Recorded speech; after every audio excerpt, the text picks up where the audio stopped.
All right, diving in today, folks, and we are tackling a story, a really powerful one. And, you guys shared some excerpts from Tara Westover's Educated, her memoir.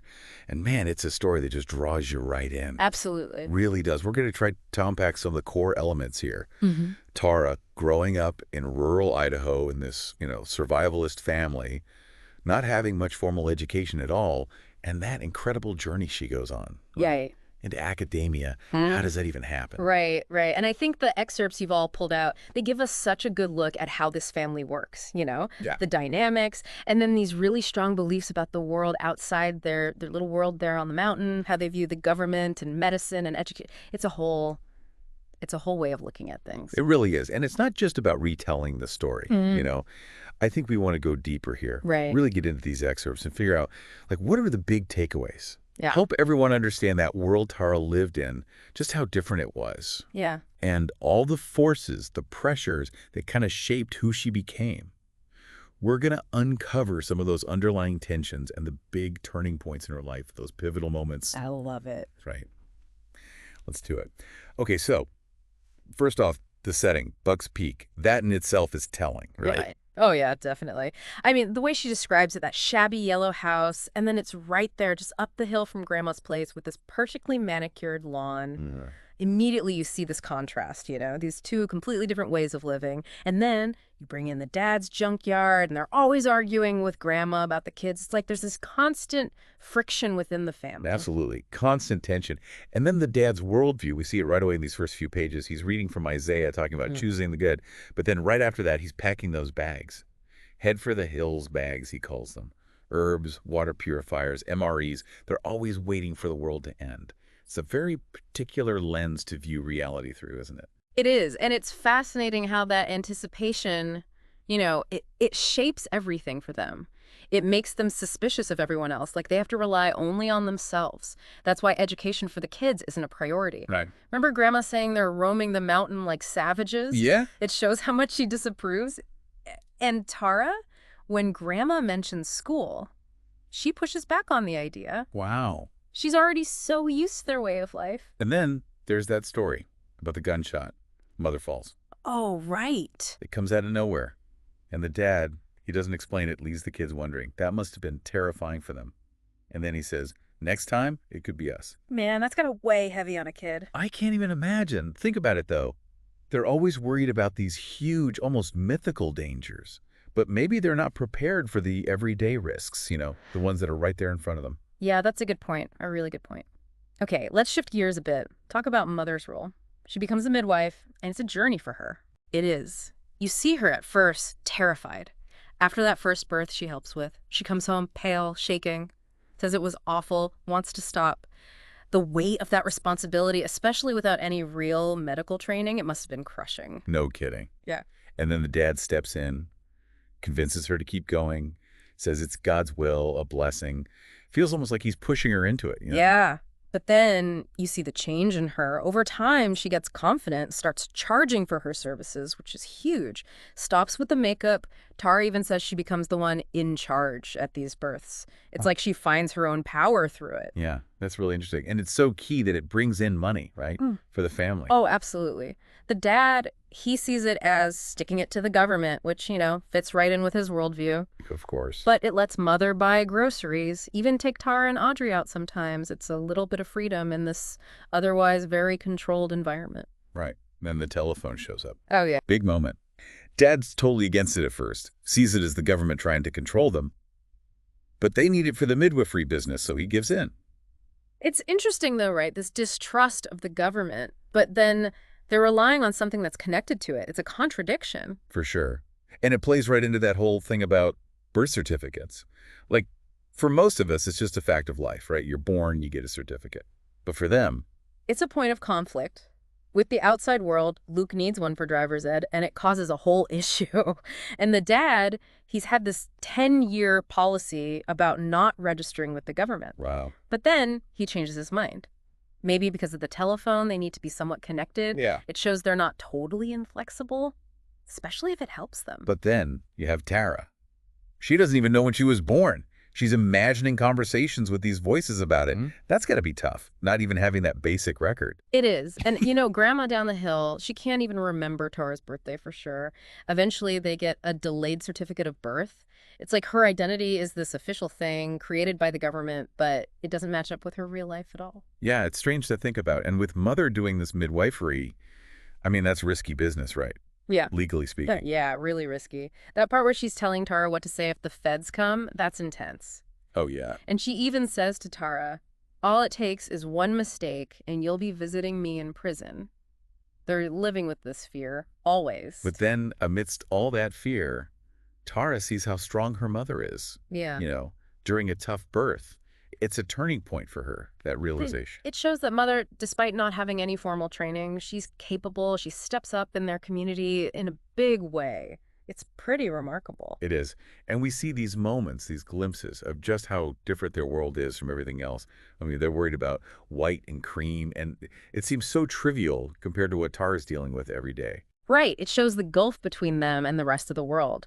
What matters to them is so different. Their priorities, their concerns, it's a whole other reality. Yeah. And we get to know the parents a bit more. The dad is described as solemn and mischievous. Interesting combination. And there are hints about his own childhood, how Grandpa down the hill was violent. It makes you think about how that might have shaped him. Yeah, those hints about the grandfather's temper, they're important. It makes you wonder if the dad's anxieties, his need to control everything come from his own past. Makes sense. And then you have Mother talking about Lynn meeting her husband. Yeah. And Lynn is just overwhelmed by the Westover talk. It's funny, but it also shows how intensely they communicate. It's different. Definitely. It's like they have their own language, their own way of interacting that's hard for outsiders to understand. Yeah. And the dad's paranoia, the incident with the Weavers, you mentioned that maybe it's connected to bipolar disorder. Yeah, I was thinking about that. It's possible, right? And it makes you look at his actions in a different light. His fears, his beliefs, they had a huge impact on the family. But maybe there's more to it than just his ideology. Maybe there's a medical reason behind it, too. That's a really interesting point. Okay, so they go on this trip to Arizona. At first, it seems like everyone's happy, like they're connecting. But then things change. Yeah, the mood shifts, Grandma's diagnosis, the cancer. And the dad, he's instantly against the doctors, says, those doctors will just kill you quicker. Wow. It shows how deep his distrust of medicine runs. But Mother, when the dad's not around, she says herbs or supplements. She thinks doctors are needed for serious things. You see a difference there in their thinking. You do. And that Apache Tears story Grandma tells during the rock collecting. It's not just a local story, right? It's like a different way to understand history. Loss. Not like the dad's view, which is all doom and gloom. Exactly. It's about finding meaning in the past. Resilience, not just fearing the future. Right. And then, boom, the car accident. It's terrifying. They're drifting, hit utility poles, a tractor. It's intense. It is. And the dad, his first worry is the power lines. Tells everyone to stay in the car. He's always thinking about the immediate danger, Yeah. And Mother's injury. Large as apples, black as olives. That's how Tara describes it. It's bad. But of course, they don't go to the hospital. Doctors couldn't do anything for her anyhow. She was in God's hands. It's a consequence of their beliefs, but it's scary to think about. It really is. You see how their faith dictates their actions, even in an emergency. They put their trust in something else, not in medicine. It's hard to wrap your head around sometimes. Okay, so let's talk about Tara and Tyler. They find this connection through music, which is so important for her, especially because she doesn't have much schooling. Right. Music becomes their way to communicate. Especially with Tyler's speech impediment, it lets them connect on a different level. And for Tara, who's so isolated otherwise, it's a lifeline. And their mother tries to homeschool them, but it's sporadic. Reading some math during dishwashing, and then she just gives up. Says other subjects are brainwashing. Like she's echoing the dad's views. It's sad, they're missing out on so much. It is. It's this fragmented education. And ultimately, it's the dad's skepticism that wins out. He dictates what they learn, what they're exposed to. But there are those moments where you see Mother's old enthusiasm for learning. They have some books, old textbooks. It's like there's this possibility for something more, but it never really gets a chance to develop. Yeah, you see the potential, but it's stifled by the circumstances and by the father. He holds them back. And then Tyler wants to go to college, and the dad fights it. He even calls it joining the Illuminati. It's extreme, but it shows how afraid he is of the outside world, of anything that might challenge his beliefs. Absolutely. It's like anything outside their little world is a threat. And then Tyler does this hilarious thing, pouring tacos into the juicer while Dad's lecturing. Oh, yeah, I love that part. It's his quiet rebellion, you know? He can't say anything directly, but he finds his own way to He resist. finds his own way. All right, let's talk about Grandma down the hill. Her influence on Tara seems pretty limited. It does. It's just that one visit. And even then, it's a small thing. She tells Tara to wash her hands. It's a glimpse into a different way of living, you know? Basic hygiene. Yeah. But then the dad reacts and Tara immediately goes back to his way of thinking. It shows how strong his influence is. Like, he can erase anything else she's exposed to. It's powerful. It shows you how ingrained his worldview is in Tara. And the junkyard, it goes from this place of childhood fun to something really dangerous. There are near misses, injuries. It's like the reality of their lives is catching up to them. Yeah, it's a loss of innocence. The junkyard becomes a dangerous place. Tara almost gets hit by the catalytic converter. And then Luke's burn. It's horrific. The loader bucket, the metal spike, the plastic melting. It's hard to read. It is. And they treat him themselves. Mother's salve. Them cutting away the dead flesh. It's their way, right? Yeah. Self-reliance. Even when it comes to something so serious. It's their way, but it makes you worry. They're not relying on experts, on doctors. And Tara, she wants them to use morphine on Luke. It shows she's starting to question their beliefs, especially when she sees how much pain he's in. Yeah, that's a turning point. And there's that detail about the fire, who put it out. Tara's memory is different from everyone else's. It's a small thing, but it shows how memory can be tricky, especially in a family. Right. It shows that maybe there's not one single truth, even about something that happened right in front of them. Different people remember things differently. Okay, so Tara, she wants out. Even at 11 years old, she's trying to get a job. That little village is like her escape, even though it's not much. It is. It's her first step towards something different. The church, the post office, the gas station. It's not much, but it's outside their world. And then the dance class. She feels so out of place, so large and gray. The whole modesty thing comes up. Yeah. And Mother, she ends up buying the dance clothes for her. It's like she's trying to support Tara, even though she doesn't really agree with it. You see this push and pull between them. Tara wants something new, and Mother is caught between that and their family's beliefs. And then the Christmas recital. The dad flips out about the costumes. Right. Satan's deceptions, he calls them. He's so strict, so controlling. And Mother, she agrees with him in the end. It shows you how much power he has over them. It does, and it shuts down something that was good for Tara, something that made her feel happy. But then she finds singing in church. It's this unexpected talent, and even the dad is proud. It's a beautiful moment. It shows there's another side to him. You know, he can be proud of her, even though it's not something he would usually approve of. It's more complex than just his anger and control. It is. And her trips to the opera house, she doesn't even understand what FDR means. Thinks it's a machine. She's so far behind, so sheltered. She is. But she's curious. She's observing. It's the start of her questioning the world she knows. And seeing Aunt Angie's house, it's like a fancy hotel lobby compared to their place. It's another jolt, showing her a different way of life. Yeah, she's seeing that there's more out there than what she's been told. And she starts putting things together, little by little. Seeing the boy from public school, realizing the rifle is for the end of days. It's like she's waking up slowly. It's the beginning of her critical thinking, right? She's not just accepting what she's told anymore. She's starting to think for herself. And then another trip to Arizona, more tension, more conflict. Grandma's doing chemo now, and the dad is furious. Says those doctors will just kill you quicker. He just can't accept it. It's that deep-seated distrust of anything medical. And Mother, she's trying to offer herbs, her own remedies, but it's a losing battle, you know? It is. And then another car accident. They've taken the seats out of the van. There's a mattress in the back. It's a mess. And the dad, he seems almost checked out while he's driving. Yeah, it's like he's not even present. It's reckless, and it makes you wonder what's going on with him. It does. They get in this huge wreck. Injuries, chaos. The dad's worried about insurance and seatbelts, which is ironic considering how they were driving. And they can't reach Sean. Turns out he's in jail. It's a lot. It is, and it's like a pattern with them, you know? These accidents, the chaos. Rob Hardy even makes a comment about it. It's not just bad luck, it's something more. Right. And Tara is hurting. Her neck is messed up from the crash. There are rumors about Sean being violent, and she's scared. And then Sean comes home, and he says this awful thing to her about her neck, about her being a popsicle stick. It shows how little empathy he has, how he can be so cruel, even after they all went through this accident together. Yeah, it's messed up. And then There's Bud, the wild horse. Sean gets him, and it's like a metaphor, right? This Yeah. untamed creature he can't control. Absolutely. It's like looking at Sean's own wildness, his anger. He can't break the horse, and maybe he can't break that part of himself either. And Tara, she learns to ride Bud. But then she gets in this terrifying situation. He runs off with her. She's in danger. And Sean, he actually helps her. It's confusing because he's usually so awful to her. It is, but it shows that their relationship is complicated. He can be violent, controlling, but there are also these moments of protectiveness. It's a weird mix. Kara goes on a trucking trip with Sean. She sees his world, how hard he works, how he breaks the rules sometimes. It's a different kind of exposure for her. It is. She's seeing a world she never knew existed, and she's learning about Sean, about the kind of person he is outside the family. And she's hearing all these truckers on the CB radio. They have their own slang, their own way of talking. It's another layer of the outside world. Exactly. It's broadening her horizons, even though she's stuck in a truck cab. And then you see how Sean treats Sadie. It's bad. He's rude. He manipulates her with that Snickers bar.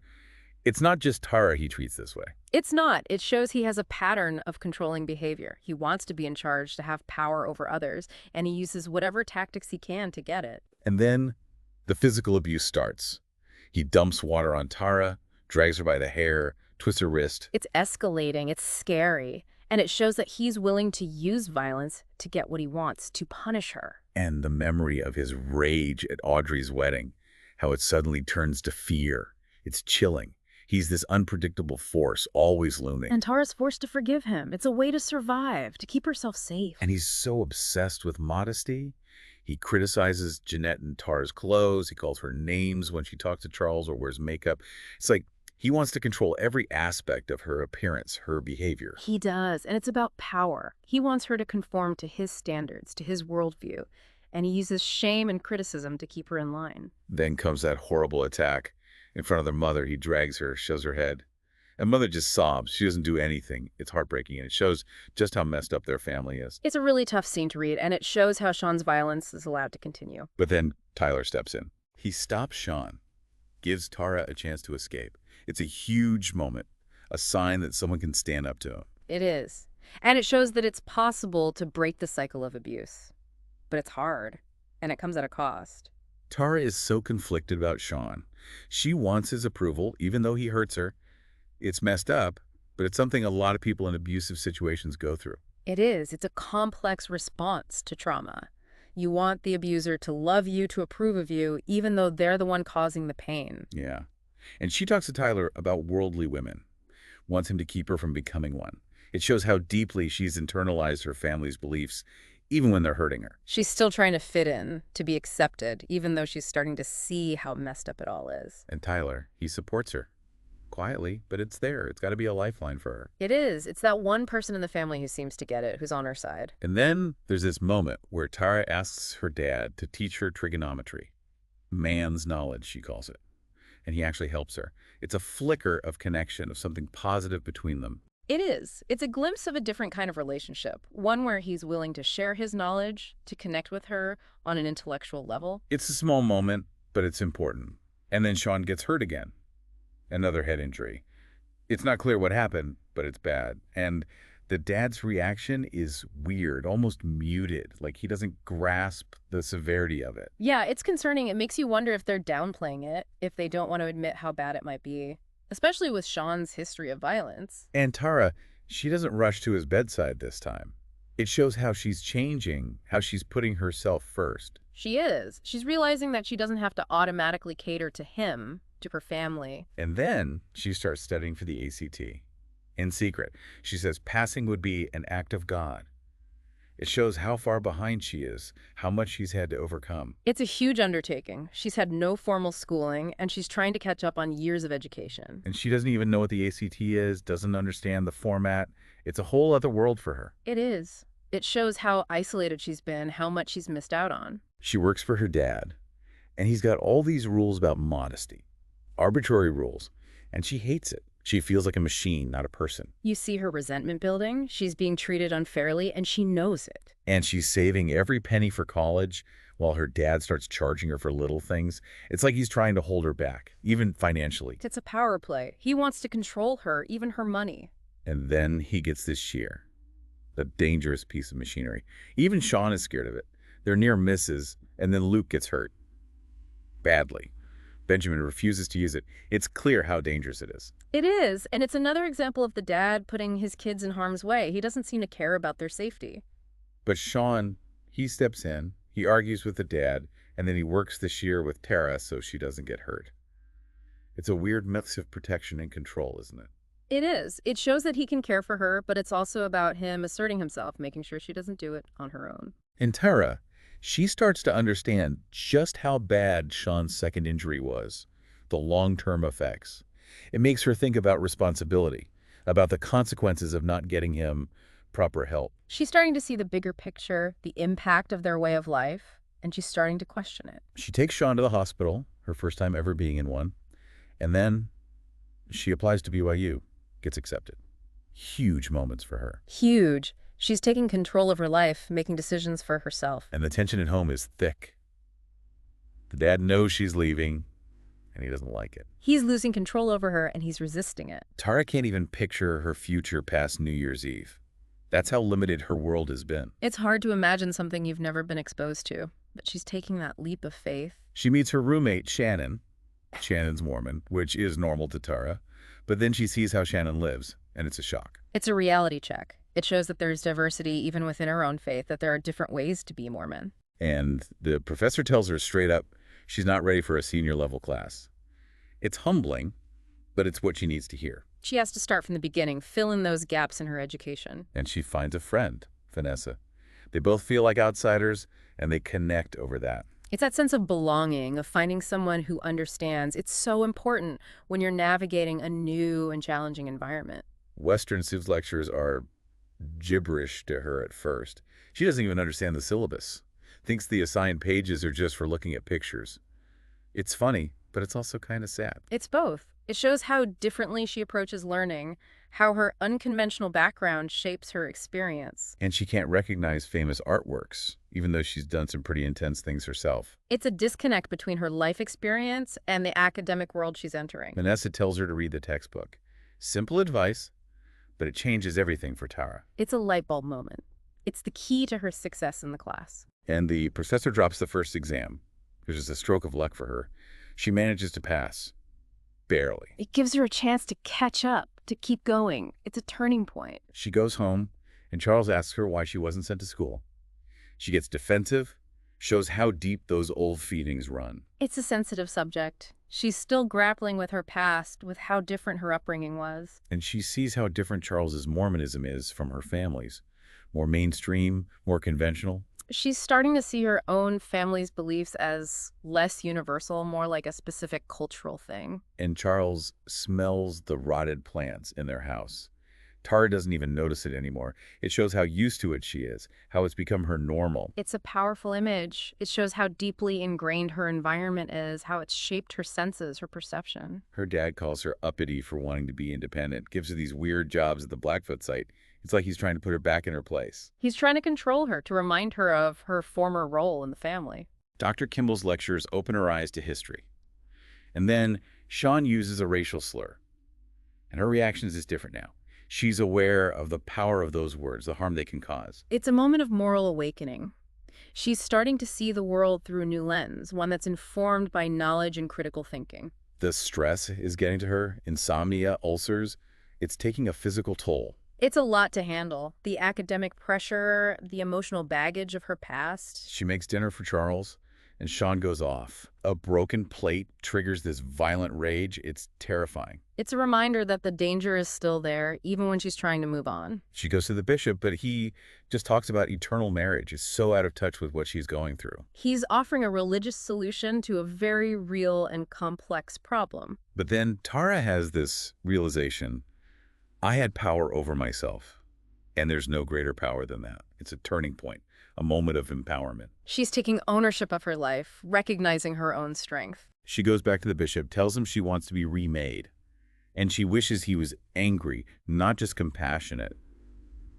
It's complicated, her healing process. It is. She needs more than just sympathy. She needs validation. She needs someone to acknowledge the injustice of what she's been through. Her finances are a mess. She sells bud, Works odd jobs, donates plasma. She's doing everything she can to stay in school. It shows her incredible dedication, her willingness to sacrifice everything for her education. The bishop tells her to apply for grants, but she's resistant. That self-reliance thing is so deeply ingrained. It's hard to ask for help when you've been raised to believe you have to do everything on your own. She finds her mom copying tax returns.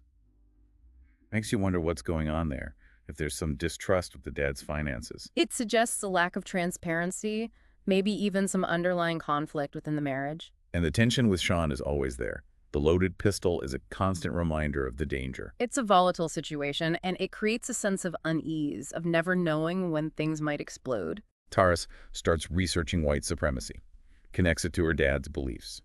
It's a big step, trying to understand where his fear comes from. She's trying to make sense of his worldview, even though she doesn't agree with it. She confronts him about the weavers, about the monsters in your own house. It's a powerful moment, her standing up to him. She's calling him out on his hypocrisy, on his blindness to the real dangers within their family. She meets Nick, and it's different. She feels safe, connected. It's a sign she's healing. She's capable of having a healthy relationship, one that's not based on control or abuse. And we learn more about the family's past. Yeah. Grandpa down the hill's head injury, the dad's horrific burn accident. It's a pattern of trauma passed down through generations. It provides context and helps us understand where some of their beliefs, their behaviors might come from. Gar goes home after her dad's injury, and it's all different now. She sees him, her family, through a new lens. Her perspective has shifted. She can't go back to the way things were. Mother's business is all about healing the dad now. And Tara has this recurring dream about Emily with silver hair. It's like a symbol of hope, a different future for her sister. It's a powerful image, a desire for something better for Emily, free from the constraints of their family. Audrey's wedding is supposed to be happy, but Tara is filled with anxiety. It's like she's seeing a bad future, and it's terrifying. The trauma is still with her. It's affecting her ability to enjoy the present. Josh said some things about women's ambitions, and it clashes with everything Tara is doing. It's a reminder of the societal expectations she's up against. Expert speaker.